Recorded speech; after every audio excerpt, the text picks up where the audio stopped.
विचारमंचावरील सतत माझ्या पाठीशी उभे असणारे आमचे प्रवीण दादा, मोळक परिवार, सगळे मान्यवर विचारमंचावरील आणि माझे उपस्थित बंधू भगिनींनो, खरं तर मला खूप दडपण आलंय. मी एवढा मोठा नाही, मी छोटा कलाकार आहे. मी खरं तर पुढे बसायला पाहिजे, पण त्यांच्या प्रेमापोटी हा मान मी स्वीकारतोय. सगळ्यात पहिल्यांदा बलिप्रतिपदेच्या आजच्या बहुजनांच्या आनंद उत्सवाच्या दिवशी मी आपला बहुजनांचा राजा, सम्राट, महानायक, द रियल हिरो बळीराजाला विनम्र अभिवादन करतो. तसंच तथागत गौतम बुद्ध, छत्रपती शिवाजी महाराज, जगद्गुरु संत तुकोबराया, क्रांतीसूर्य महात्मा फुले, राजर्षी शाहू महाराज, डॉक्टर बाबासाहेब आंबेडकर या महामानवांचं कृतज्ञतापूर्वक स्मरण करतो. खरं तर मोळक परिवारानं ज्या पद्धतीनं आगळीवेगळी बलिप्रतिपदा साजरी करण्याचा घाट घातलाय, गेली 9 वर्ष तो निगुतीनं चालू ठेवलाय, यासारखी या महामानवांच्या विचारांशी असलेली दुसरी कृतज्ञता नाही. आजचा भवताल खूप विषारी आहे. सगळ्या सण उत्सवांमधून बहुजनांचं महत्व वजा करण्याचं कारस्थान जाणीवपूर्वक खेळलं जातंय. व्हॉट्सअप युनिव्हर्सिटीच्या माध्यमातून सगळ्या सणांविषयी खोट्या भाकड कथा जाणीवपूर्वक पसरवल्या जात आहेत. आपलेच भाऊ बहीण त्याच्यावर आंधळा विश्वास ठेवून त्या फॉरवर्ड करतायत आणि सण साजरे करण्याचं स्वरूपच बदलून चाललंय. अशा निराशाजनक वातावरणात खराखुरा बळी महोत्सव त्याच्या अंगभूत रांगड्या स्टाईलनं साजरा करणं हे खूप मोलाचं काम आहे. त्यासाठी मोळक परिवाराचे जेवढे आभार मानावे तेवढे कमी आहेत. आहतात्या जसं म्हणतात की बळीराजासारख्या 7 काळजांच्या आत जपून ठेवावे असे जीवलगाचं स्मरण अशा पद्धतीनेच होऊ शकतं. हीच खरी दिवाळी पहाट आहे.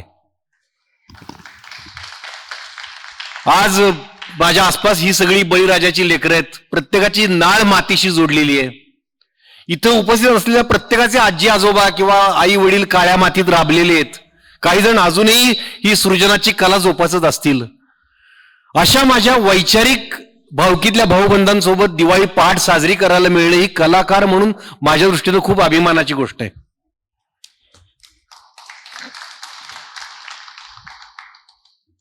दिवाळी पहाट च्या नावाखाली अभिजन वर्गाला खुश करणाऱ्या सो कॉल्ड अभिजात संगीत कलेचं मार्केट जोरात असताना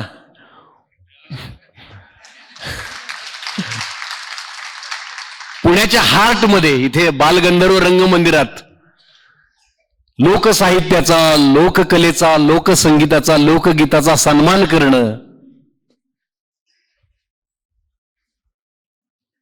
आमच्या राक्षस साहेबांसारख्या चळवळीतल्या खंद्या कार्यकर्त्याचा सन्मान करणं, आझाद नायकवडींसारख्या पहाडी आवाजातल्या शाहिराचा सन्मान करणं, त्यांच्या पोवाड्याचा कार्यक्रम ठेवणं म्हणजे आपली मुळं घट्ट धरून ठेवणं, आपल्या महामानवांचे विचार या मातीत रुजवणं. मला वाटतं दादा हे असे कार्यक्रम आहेत ना, ते महामारीवर व्हॅक्सिनेशन कॅम्प असतात बघा, तसेच आपल्या देशानं खूप महामाऱ्या बघितल्या, प्लेग पासून कॉलरा पर्यंत आणि स्वाईन फ्लू पासून कोरोना पर्यंत.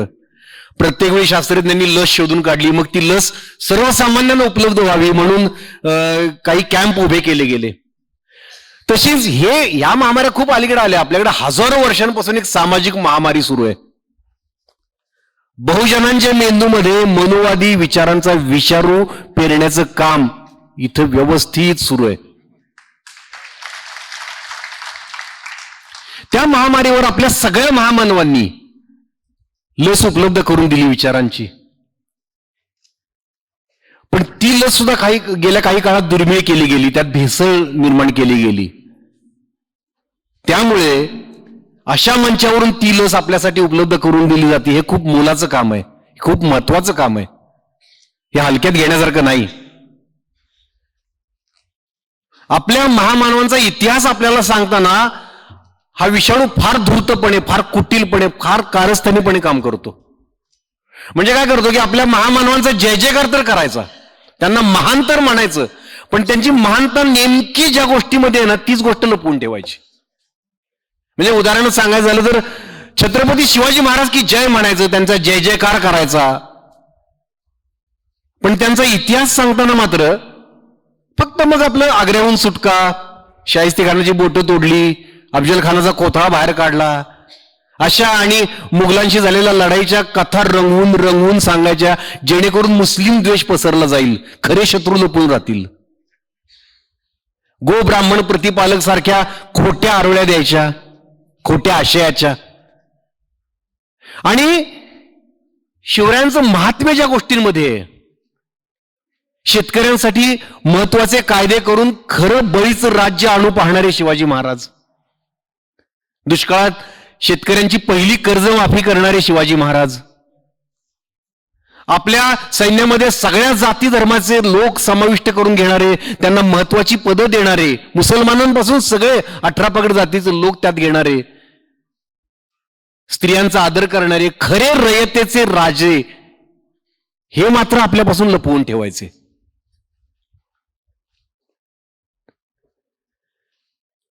कसं आहे ना, ज्यांना लोकांना गुलाम बनवायचं असतं ते पहिल्यांदा लोकांच्या मनामेंदूवर ताबा मिळवतात. अशा पद्धतीनं बहुजनांना गुलाम बनवण्याचं कारस्थान व्यवस्थित खेळलं गेलंय, कारण त्यांना माहिती आहे की खरा इतिहास जर पोचला आपल्या महामानवांचा, खरे विचार जर पोचले तर लोकांना खरे शत्रू कळतील आणि या वर्चस्ववाद्यांचा मुखवटा फाटेल. मग ते हे वर्चस्व झुगारून देतील. म्हणून हे कारस्थान खेळलं गेलंय. म्हणजे ही वर्चस्ववादी व्यवस्था जी आहे ती आपल्याशी कायम एक चॅलेंजचा डाव खेळत आली. चॅलेंज, मला वाटतं की आपल्यापैकी बरेच जण पत्ते खेळले असतील लहानपणी, चॅलेंजचा डाव खेळले असतील. चॅलेंजमध्ये काय होतं की खऱ्या खोट्या पत्त्यांचं मिश्रण करायचं आणि ते समोरच्याला खपवायचे, त्याला उल्लू बनवायचं. या वर्चस्ववाद्यांनी आपल्या बहुजन महानायकांचा जो इतिहास लिहिला ना, तो वाचताना मला कायम असं जाणवतं की आपण चॅलेंजचा डाव खेळतोय. म्हणजे चॅलेंजमध्ये कसं की 2 खरे पत्ते आणि 4 खोटे पत्ते मिक्स करायचे आणि ते 6 पत्ते समोरच्याला खपवायचे. तसंच आपल्या महामानवांविषयी 2 सत्य गोष्टी सांगायच्या, मग आपला विश्वास बसतो. मग आपला मेंदू बधीर करायचा आणि हळू 4 असत्य घटना आपल्या मेंदूत मुरवायच्या. म्हणजे उदाहरण सांगायचं झालं तर आता माझं भाषण संपल्यावर तुम्ही सर्च मारा गुगलवर. मी आता तुम्हाला वाचून दाखवतो, मी स्वतः सर्च मारतो आणि तुम्हाला वाचून दाखवतो. बलिप्रतिपदेची माहिती असं तुम्ही जर सर्च मारलं तर तुम्हाला खूप खूप वेबसाईट येतात, त्याच्यावर खूप माहिती मिळते तुम्हाला त्याच्यावर. त्यातली एकच माहिती सगळीकडे कॉपी पेस्ट केलेली आहे. त्यातली एक माहिती जी आहे ती मी तुम्हाला वाचून दाखवतो. आता हे काहीतरी सनातन प्रभात नावाचं एक वेबसाईट ओपन झाली ज्याच्यावरची माहिती सगळीकडे कॉपी पेस्ट केली जाते. आता त्यातलं पहिलंच वाक्य कसं आहे बघा, अत्यंत दानशूर परंतु दान कोणाला द्यावे याची जाण नसलेल्या बलिराजाला भगवान श्री विष्णूने वामनावतार घेऊन पाताळात धाडल्याचा हा दिवस. बघा, म्हणजे अत्यंत दानशूर हे सत्य आहे, पण दान कोणाला द्याव्याची जाण नसलेला हे असत्य त्यात घुसवलंय. अशा पद्धतीनं खेळलं जातं. म्हणजे यातलं वाचताना तर मला हसू येत होतं की बलिराजा हा अत्यंत दानशूर होता, दारी येणारा अतिथी जे मागेल तो ते दान तो त्याला देत असे. दान देणे हा गुण आहे, पण गुणांचा अतिरेक हा दोषार्हच. अशा पद्धतीने लिहायचं. त्यातला एक पॅरेग्राफ तर जबरदस्त आहे. म्हणजे काय सांगू मी तुम्हाला की त्यात त्यांनी त्याचं हे केलं. या दिवशी बळीराजाच्या प्रतिमेचे पूजन करून त्याला नैवेद्य दाखवला जातो, म्हणजेच त्याच्या क्षुधा तृष्णा शांत केल्या जातात. त्यानंतर वर्षभर बळीराजाने आपल्या काळ्या शक्तीच्या बळावर पृथ्वीवरील जीवांना त्रास न देता इतर वाईट शक्तींना शांत म्हणजेच आपल्या ताब्यात ठेवून त्यांना दिलेल्या पाताळाच्या राज्यातच गुण्यागोविंदाने नांदावे, हा त्याच्या प्रतिमेच्या पूजेमागील पूजकाचा भाव असतो. म्हणजे हे गुगलवर सगळीकडे आहे. तर अशा पद्धतीनं 2 सत्य गोष्टी सांगून 4 असत्य गोष्टी खपवायच्या. खरं तर बळीराजा कोण होता? बळीराजा हा शेतकऱ्याला अनन्यसाधारण महत्व देणारा आपला पूर्वज होता, राजा होता. तो आपल्या प्रजेला सुखी आणि आनंदी ठेवण्यासाठी सतत धडपडत होता. त्याच्या राज्यात सगळे शेतकरी उत्तम शेती करत असत. धनाची धान्याची समान वाटणी होत असे. अत्यंत उदार, सत्यवचनी, पराक्रमी, शूर, लोकप्रिय, विवेकी, समानता मानणारा असा हा आपला महानायक होता. वर्चस्ववाद्यांना खूपच काय होतं तर त्याचं विवेकी वृत्ती आणि समानता मानणं. बळीराजाचा कुठल्याही एका समाजाला वर्चस्व देण्याला विरोध होता. त्याला ते मान्य नव्हतं. म्हणून त्याला कारस्थानानं पाताळात गाडलं गेलं. त्याच्यावर चमत्कृतीपूर्ण कथेची माती सारण्यात आली. मी चॅलेंजचा डाव म्हणतोय तो हा. खर तर वामनानं बळीच्या मस्तकावर दिलेला पाय म्हणजेच वर्चस्ववादी शक्तीनं बहुजनांच्या विचार करण्याच्या शक्तीला पायाखाली चिरडणं, ती संकुचित करणं. आमच्या कलेच्या क्षेत्रात सुद्धा बहुजनांच्या कलेला दुय्यम समजून तिला निग्लेक्ट केलं जातं, दुर्लक्षित केलं जातं. त्यामुळे अनेक बहुजन कलाकार, बहुजन कला लुप्त होण्याच्या मार्गावर आहेत, संपत चाललेत. मी स्वतः अनुभवतोय हे. म्हणजे आता आज दिवाळी पहाट आहे, संगीताविषयीची चर्चा तर झालीच पाहिजे. म्हणून सांगतो तुम्हाला की रागदारी किंवा शास्त्रीय संगीत किंवा भावगीत हे चांगलंच आहे, अभिजात कलाच आहेत या संगीतातल्या. पण ह्याच फक्त अभिजात कला असं तुम्हाला भासवलं जातं. आणि मग इतर बहुजनांचं जे इतर संगीत आहे, जे समृद्ध आहे, त्याला मात्र दुय्यम लेखलं जातं. मग पोवाडा असेल, लावणी असेल, आपली तमाशातली भारुड असेल, पिंगळा असेल, बहुरूपी असेल, जात्यावरच्या ओव्या असतील, धनगरी ओव्या असतील, कोळी गीतं असतील, या सगळ्यावर दुय्यम लेखलं जातं. अभिजात म्हणजे फक्त जे आम्हाला येतं ते आम्ही करतो तेच अभिजात. त्यामुळे काय झालंय की याचा गंभीर परिणाम असा झालाय की या कला लुप्त होण्याच्या मार्गावर येतात. आता यातली अस्सलता हरवत चालली आहे, कारण त्याला महत्वच नाही. महत्व दिल्यामुळे तिकडे कोण वळत नाहीये. आणि ती समृद्ध परंपरा आहे, अतिशय समृद्ध परंपरा आहे ती. आमच्या अभिनय क्षेत्रात सुद्धा ज्याला प्रमाण भाषा बोलता येते, स्वच्छ वाणी आहे, तो चांगला नट असं बिंबवलं जातं. आणि जो आपलं एक बोली भाषा बोलतो तो आणीपाणीवाला आहे म्हणून त्याला हिणवलं जातं. म्हणजे एकदा निळूभाऊ म्हटले ते, मला अजून आठवतं, इथं यशोधराव चव्हाणला एक कार्यक्रम होता, त्यावेळी निळूभाऊ म्हणले की आम्ही लोक नाट्यातले कलावंत, त्यामुळे आमची अवस्था म्हणले सावकाराच्या लग्नात वाजंत्री असतात ना, कुठल्या पण पंक्तीत बसले की त्यांना उठवायचं, आता कुठं भाडव्या, नंतर नंतर असं करून त्यांना पंक्तीतनं उठवायचं. अशी अवस्था बहुजन कलावंतांची आहे. म्हणून तर आपल्याला एक ठराविक वर्गाची मक्तेदारी दिसते ना कलेच्या क्षेत्रात, ती यामुळे त्यांनी अभिजाततेच्या व्याख्याच बदललेल्या आहेत. मग ते करतात ते श्रेष्ठ, असं झालंय ते. म्हणजे अगदी मी तुम्हाला छोटंसं उदाहरण देतो, उदाहरण आहे हे, छोटंसं उदाहरण आहे. म्हणजे फिल्मी संगीत किंवा आपलं मराठी सिनेमा संगीत म्हटलं की आता बाबूजी, सुधीर फडके किंवा पंडित हृदयनाथ मंगेशकर हे महान संगीतकार आहेत, वादच नाही. पण त्यांची नावं घेताना राम कदमांसारख्या अस्सल संगीतकाराला मात्र दुर्लक्षित ठेवलं जातं, त्यांचं नाव नाही घेतलं जात. खरं तर बहुजनांचं संगीत खरं तर राम कदमांनी आणलं, त्यांचं वैविध्य अफलातून होतं. म्हणजे आजही तुम्हाला उदाहरण देतोय, छोटी छोटी उदाहरणं देतो की आजही समजा दिवाळी पाठ कुठे सुरू असेल तर बाबूजींचं सखी मंद झाल्या तारका आता तरी येशील का, ते सुरू असेल. कुठे आज चांदणे उन्हात हसले तुझ्यामुळे सुरू असेल, ही प्रेमगीतं सुरू असतील. पण अस्सल शेतकऱ्याचं एक प्रेमगीत आहे जे राम कदमांनी दिलंय, अस्सल शेतकऱ्याचं, बळीराजाचं आपल्या, की तो रानात काम करतोय आणि त्याची बायको त्याच्यासाठी न्याहारी घेऊन चालली आणि बिगी बिगी बिगी चाल ग बाई चाल ग मर्दिनी, वाट बघत असल घरधनी, न्यारीच्या ग पायी बाई, न्यारीच्या ग पायी. पाया मोर पळतय मन, झाली त्याला घाई, झाली त्याला घाई, बिगी बिगी बिगी चाल ग बाई चाल ग मर्दिनी, अशी कशी ओढ बाई, असं कस वेड, विचारू कुणाला, मनाला मनाला ग मनाला मना. हे आपल्या कृषी संस्कृतीतलं अस्सल प्रेमगीत आज बळी महोत्सवा दिवशी कुठे गायलं जात असेल मला सांगा. हे दुय्यम लेखलं गेलंय. हे कुठेही, मी खात्रीनं सांगतो, आज हे गीत कुठेही गायलं जात नसणार आहे, खात्रीनं सांगतो मी. म्हणजे संभादादा कायम एका गाड्याची खिल्ली उडवतात. रानात सांग कानात आपुले नाते, मी भल्या पहाटे येते. हे भावगीत सगळीकडे असतंच दिवाळी पहाटला.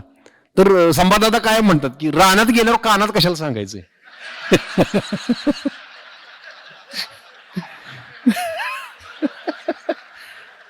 रानात बोलवायचं, पहाटे बोलवायचं आणि परत कानात सांगायचं. ते हे बरं ठीक आहे. मग एक जण मला म्हणाला की नाही नाही, ते आमची अभिजनांचं ते भावविश्व आहे ते आमचं. आणि त्यात तो यमक बघा ना की रानात सांग कानात आपुले नाते. म्हणलं मग आमचं पण एक आहे. चंदनाच्या पाटावर सोन्याच्या ताटामंदी मोत्याचा घास तुला भरवी येते. म्हणलं यात पण लिहितं बाई आमच्या गाण्यात. नाही ते ते ते ते दुय्यम का का तर म्हणले ना अश्लील येते. म्हणले दादा कोणके म्हणतो की तुला पाहून कळी माझी लई खुलते.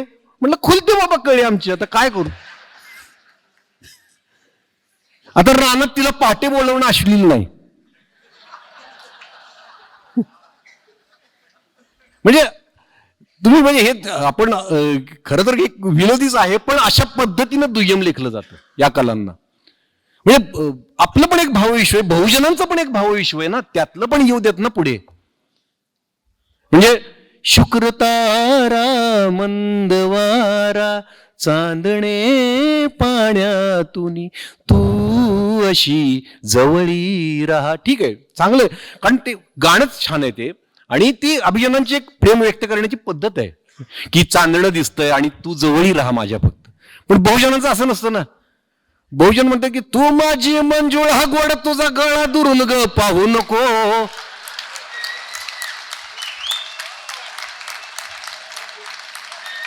रंगानं तू गोरी ग दिसतेस पोरी, जवळ ये लाजू नको. अग ये जवळ ये लाजू नको.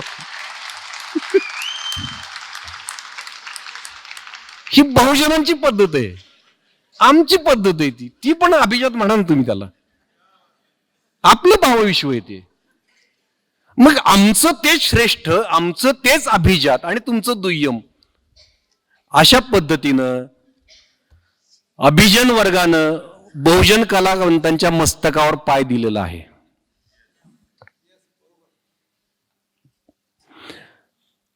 मुळक परिवार हे जे करतंय ना आता, ही पेरणी आहे, याचं भरभरून पीक येणार आहे पुढच्या काही काळात.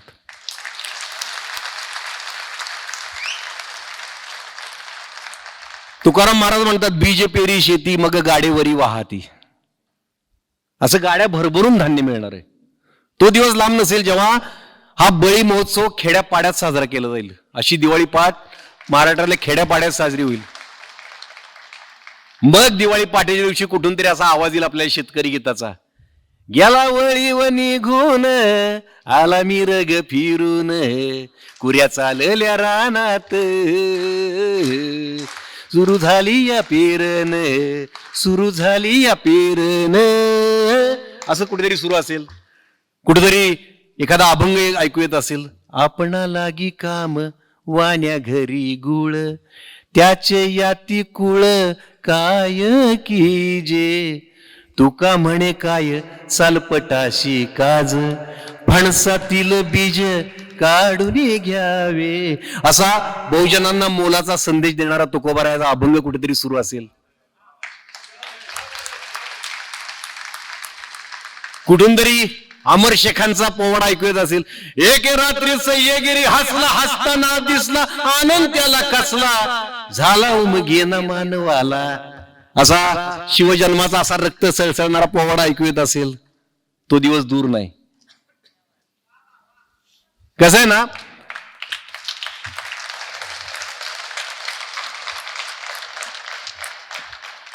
आपली माती, आपली मुळं, आपले संस्कार आपल्या मातीत रुजवणं, ते जोपासणं, वाढवणं आणि आपल्या पुढच्या पिढीच्या हवाली करणं, यासारखी आपल्या महामानवांच्या विचारांशी दुसरी कृतज्ञता नाही, किंवा आपण त्यांचं देणं लागतो ही भावना यासारखी दुसरी नाही.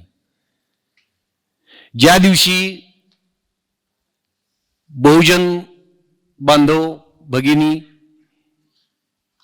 विवेक बुद्धीने विचार करतील, वर्चस्ववाद्यांचं वर्चस्व झुगारून देतील, त्या दिवशी खऱ्या अर्थानं बहुजन वामनाच्या तिन्ही पावलाच्या कचाट्यातून मुक्त होतील.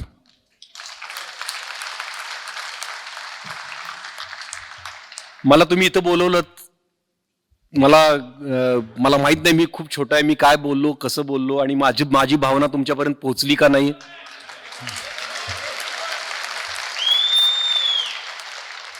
एक बहुजन कलावंत म्हणून तुम्हाला एक खात्री देतो की तुम्हाला अभिमान वाटेल असंच अभिनय क्षेत्रात माझं काम कायम राहील.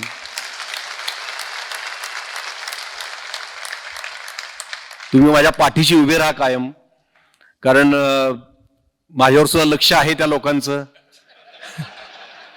आणखीन खूप संकटांचा सामना मला करायचा आहे, तो तुमच्या बळावर मी करणार आहे. बस हाच शब्द पाहिजे मला फक्त, बाकी मी लढायला तयार आहे. आणि आपला हा आनंदोत्सव असाच वर्षानुवर्ष चालू राहावा. प्रत्येक वर्षी मला इथे यायला आवडेल. खूप मोठा सन्मान आहे माझ्या आयुष्यातला, जवळजवळ म्हणजे जेवढे सम्यक पुरस्कारासारखा सन्मान असेल तसाच हा सुद्धा खूप मोठा सन्मान आहे.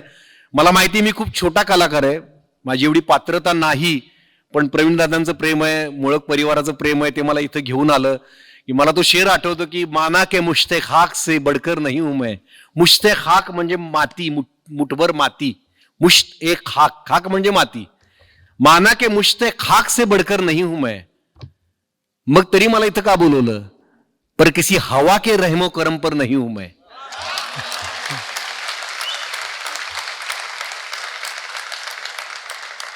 हा स्वाभिमान जपलाय मी. माझ्यावर निळूभाऊंचे संस्कार आहेत, डॉक्टर श्रीराम लागूंचे संस्कार आहेत, सदाशिव अमरापूरकरांचे संस्कार आहेत.